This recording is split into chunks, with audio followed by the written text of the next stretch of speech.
السلام عليكم ورحمة الله وبركاته. كيف تختار مكان ظهور فيديوهاتك في اليوتيوب؟ ازاي تقدر تختار المكان اللي هتظهر في فيديوهاتك في اليوتيوب؟ اولا لازم تعرف ايه هي الاماكن وايه هي المصادر اللي بتجيلك منها المشاهدات. اكيد طالما اتكلمت على ظهور فيديوهاتك وازاي انت تحدد وتختار مكان ظهور فيديوهاتك في اليوتيوب، يبقى اكيد انا هنا ههتم بالظهور. ومعنى ان انا اهتم بالظهور يبقى انا هركز على 3 اماكن.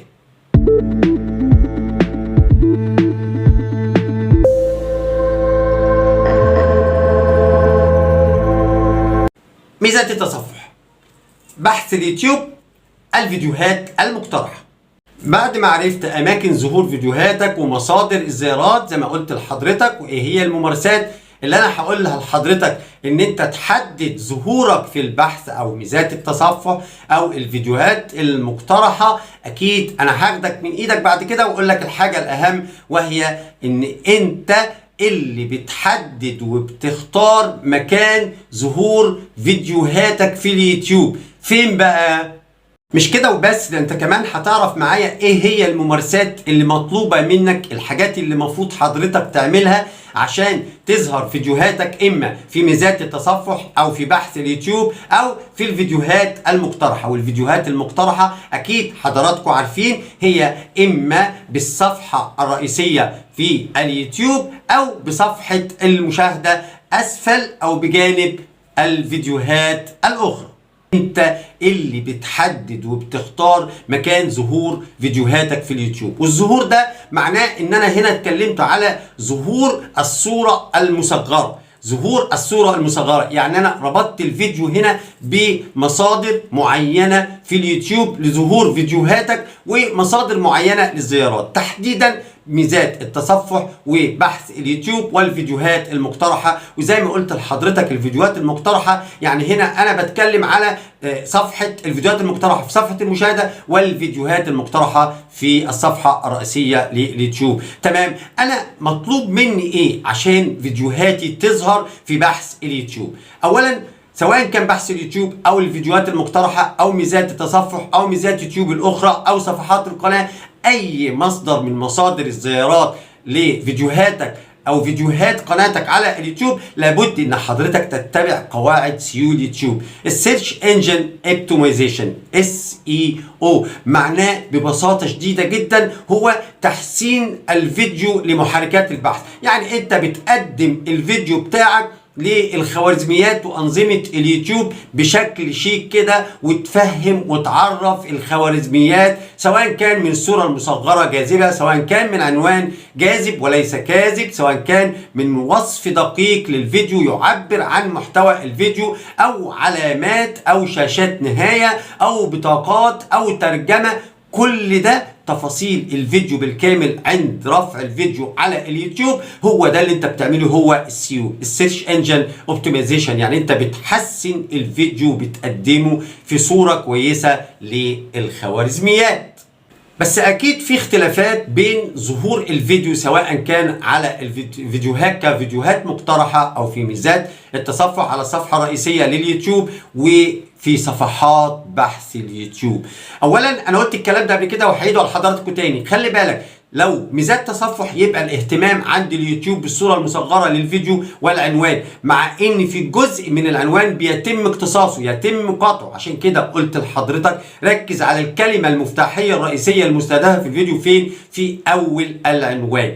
تاني حاجة لو كان فيديوهات مقترحة سواء كان بصفحات المشاهدة أو صفحة المشاهدة أسفل أو بجانب الفيديوهات التي تتم مشاهدتها من المستخدم أو على الصفحة الرئيسية لليوتيوب، يبقى أنت بتهتم أيضا بالصورة المصغرة وبتهتم بعنوان الفيديو. نفس الكلام اللي بينطبق على ميزات التصفح. ماذا عن بحث اليوتيوب؟ بحث اليوتيوب مختلف بالإضافة إلى الصورة المصغرة وعنوان الفيديو المكتمل. تمام، سطر ونص او اول سطرين من وصف الفيديو. يبقى حضرتك لابد ان انت بتهتم ايضا بوجود الكلمة الرئيسية أو المفتاحية الرئيسية المستهدفة في الفيديو وفي عنوان الفيديو بأول سطر ونص من وصف، أنا آسف، من وصف الفيديو عشان تظهر فيديوهاتك في بحث اليوتيوب. خلي بالك الكلام اللي أنا قلته ده كله أو أي مصدر من مصادر الزيارات في اليوتيوب لقناتك أو على فيديوهاتك اللي أنت هتحقق منها مشاهدات، خلي بالك ما تنساش إن اليوتيوب له هدفين. أول هدف منهم هو استمتاع المشاهد، تاني هدف هو عودة المشاهد بانتظام إلى منصة اليوتيوب. كمان لازم تعرف حضرتك ان انت اول ما بترفع الفيديو تنبه وركز كويس قوي انه لا يتم ارسال اشعارات لكل المشتركين عندك في القناة. غير صحيح اللي يقول لك ان اليوتيوب بيبعت كل الاشعارات او اشعارات لكل المشتركين عندك في القناة، الكلام ده غير صحيح. اليوتيوب بيرسل اشعارات لعدد محدود من المشتركين في قناتك. عشان ايه؟ ايوه، لو تابعت فيديوهاتي قبل كده هتفهم الكلام اللي انا بقوله دلوقتي. عشان في خوارزمية التقييم، خوارزمية الفهم خلاص قدمت الفيديو بعد ما فهمت محتوى الفيديو. خوارزمية التقييم هتبدأ هنا تشوف انطباع المشاهد بالنسبة للفيديو بتاع حضرتك. هل هو عجبته الصورة المصغرة وضغط عليها ودخل شاهد الفيديو؟ استمر قد ايه في المشاهدة؟ شاهد الفيديو لاخره؟ مرر الصورة المصغرة وتخطى الفيديو دون مشاهدة؟ عمل اعجاب؟ عمل عدم اعجاب؟ شارك الفيديو؟ اشترك في القناة وهو بيشاهد؟ متوسط مدة المشاهدة، نسبة النقر الى الظهور، مقاييس التفاعل بالنسبة لاهم حاجتين اللي انا قلتهم لحضرتك قبل كده اللي هم CTR نسبة النقر إلى الظهور، والأهم هو متوسط مدة المشاهدة. الكلام ده خلاص التقييم تم بالنسبة للفيديو ده، بيساعد الخوارزميات أكتر إن هي تبدأ تنشر فيديوهاتك على مستوى أكبر وأوسع على مستخدمين آخرين على منصة اليوتيوب. انا عارف ان انت حضرتك برضو لسه بتقول لي دلوقتي هو انت لسه ما قلتلناش انا اختار مكان ظهور فيديوهاتي على اليوتيوب فين؟ يعني ازاي اختار صفحة المشاهدة او صفحة الظهور، انا اسف، صفحة ظهور الفيديو. اولا حضرتك لو انت دخلت على اليوتيوب او موقع يوتيوب وجيت في محرك البحث وهتعمل فيديو عن مثلا، حضرتك هتعملي عن بطاطس باللحمة المفرومة، حضرتك كتبت العنوان في محرك البحث او الكلمة اللي انت بتبحثي عنها، ضغطنا سيرش ولقينا مجموعة فيديوهات تم اقتراحها علينا او على حضرتك بعد ما كتبتي الكلمة دي في محرك بحث. حضرتك خلي بالك لو انت عملتي فيديو عن بطاطس باللحمة المفرومة، الصفحة دي اللي ظاهرة قدام حضرتك دي هي اللي الفيديو اللي انت هتعمليه هيظهر فين؟ هيظهر في اول صفحة البحث دي. يعني ايه هيظهر في اول صفحة البحث دي؟